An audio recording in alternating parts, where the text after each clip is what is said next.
നിന്നെ ചതിക്കുകയും ദ്രോഹിക്കുകയും ചെയ്തത് ആരാണെന്നും ഇപ്പോൾ നിനക്കൊപ്പം ചിരിച്ചുകൊണ്ട് തള്ളിയിടാൻ ശ്രമിക്കുന്നത് ആരാണെന്നും എനിക്കറിയാം.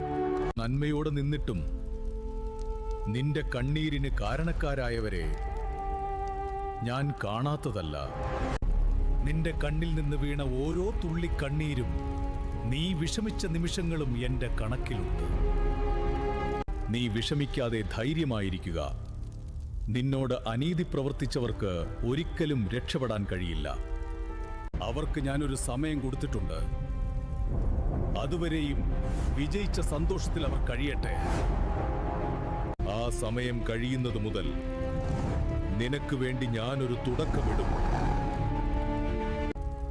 അന്നു മുതൽ നീ അനുഭവിച്ച അതേ വഴികളിലൂടെ യാത്ര ചെയ്ത് സമാധാനമില്ലാതെ അവർ അലയുന്നത് നീ കാണും.